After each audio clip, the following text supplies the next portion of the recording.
Kota Semarang telah menerapkan aturan pembatasan akses menuju kawasan protokol untuk pencegahan penyebaran virus corona. Dan kita sudah terhubung melalui sambungan Skype dengan Wali Kota Semarang, Hendrar Prihadi. Selamat siang, Pak.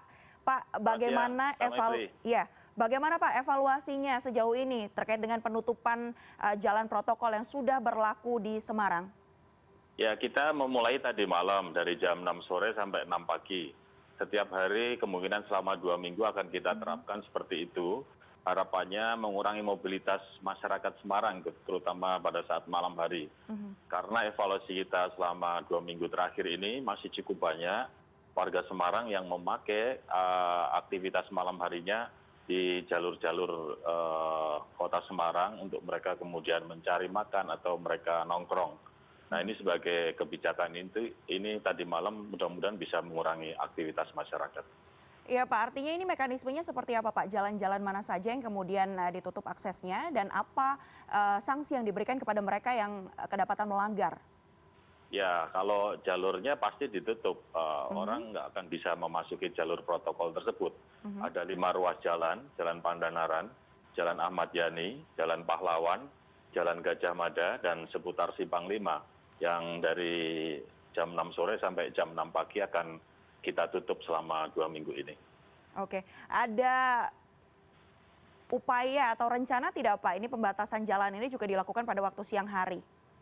Ya, ini akan kita lihat paling nggak evaluasi selama 1 minggu ini.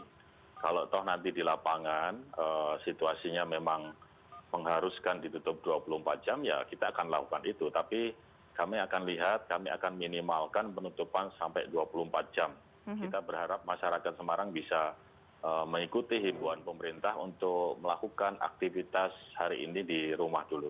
Oke, untuk stay at home ya Pak ya. Pak, Ya, ini kita bicara soal daerah-daerah lain yang ada juga di sekitar Jawa Tengah. Salah satunya adalah Kota Tegal yang mulai hari ini memberlakukan karantina wilayah. Nah, kira-kira Pak, apakah kemudian Semarang ini juga arahnya akan menuju ke sana melakukan karantina wilayah? Ya, saya masih melihat bahwa Kota Semarang ini masih mempunyai sebuah hierarki dengan pemerintah provinsi dan pemerintah pusat. Di mana di dalam kebijakan-kebijakan yang menyangkut wilayah-wilayah lain, kami harus ikut aturan pemerintah pusat dalam hal ini misalnya lockdown ataupun karantina wilayah. Sehingga sampai hari ini pun kami masih belum punya sebuah keinginan untuk melakukan karantina wilayah atau melockdown kota kami. Oke, apabila tidak melakukan hal tersebut, apa kemudian antisipasi yang juga akan dilakukan selain dengan tadi menutup sejumlah jalan protokol ya, apalagi kemudian yang disiapkan ini mekanisme atau protokolnya untuk memastikan bahwa untuk memutus rantai penyebaran virus corona. Seperti yang kita tahu kan memang banyak ini juga ya Pak ya, pemudik yang masuk kembali datang ke wilayah Semarang dan mereka berasal dari daerah-daerah yang disebut sebagai zona merah ini Pak.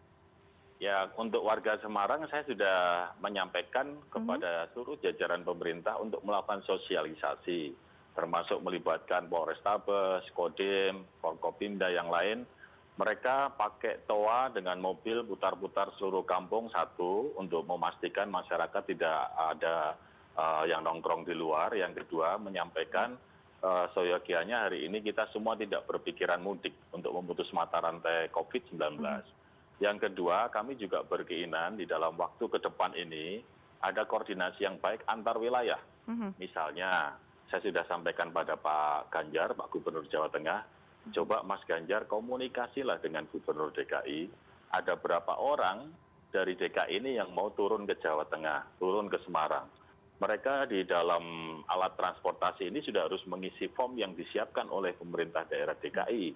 Sehingga begitu mereka turun, misalnya turun ke Semarang, form ini tinggal kita ambil, kita masukkan input data dan kita pantau yang di Semarang ini sebarannya di mana, yang di daerah lain sebarannya di mana. Karena yang hari ini sedang dilakukan kawan-kawan kepala daerah di Jawa Tengah, kita menerima tumpahan arus mudik dari Jakarta. Kemudian pada saat kita mendata satu persatu, orangnya sudah sebagian hilang Mbak Mevri. Karena mereka mungkin nggak sabar kan, mereka hilang sama ya. Jadi kesulitannya seperti itu.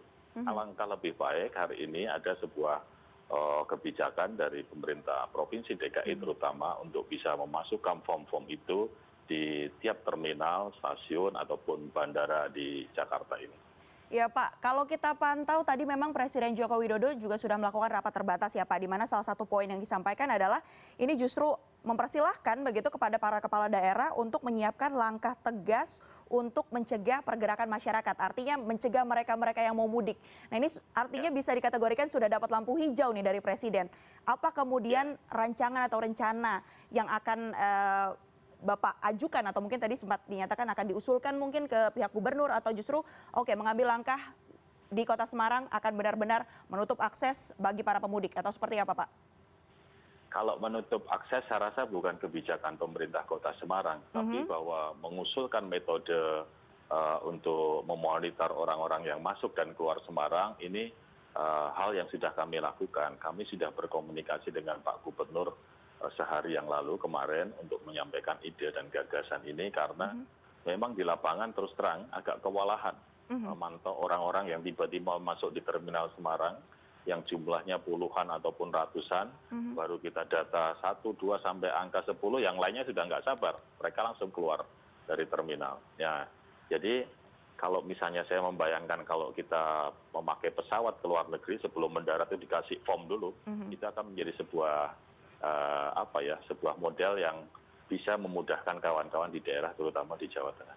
Iya, tapi tadi barusan Presiden Jokowi sudah memberikan lampu hijau nih Pak, sepertinya. Apakah kemudian diharapkan nanti bisa ada komunikasi ya Pak ya dengan Gubernur Jawa Tengah? Sudah, kita sudah berkomunikasi. Nanti kita tunggu hasilnya saja. Baik, terakhir Pak ini saya akan follow up lagi bagaimana kemudian kondisi warga Semarang saat ini terkait dengan COVID-19. Apakah kemudian ada kenaikan jumlah kasus positif untuk PDP dan ODP? Datanya seperti apa Pak saat ini? Sampai hari ini trennya masih naik.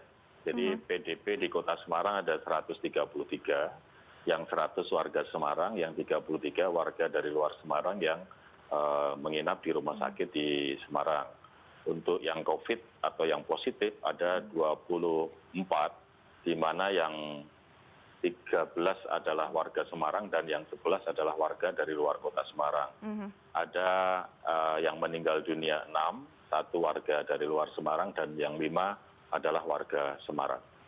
Kemudian bagaimana upayanya Pak untuk menangani jumlah pasien yang terus meningkat ini? Kalau saya lihat di sini ada informasinya beberapa tempat ini akan diubah ya ibaratnya menjadi rumah sakit isolasi ya Pak ya untuk menangani mereka. Sudah sampai hari ini pihak rumah sakit juga sudah semakin banyak lini 1, lini 2, lini 3 yang menampung jumlah pasien dan kami kemarin hari Minggu juga sudah meresmikan ada 2 tempat tadinya diklat sudah dirubah menjadi ruang karantina untuk 90 kamar dan aula rumah dinas juga sudah kita rubah menjadi 100 kamar isolasi yang bisa dipergunakan oleh warga Semarang apabila setelah pada saat di rapid test ternyata dia positif COVID-19. Oke baik, terima kasih banyak Wali Kota Semarang Bapak Hendrar Prihadi sudah bergabung bersama kami di CNN Indonesia Breaking News.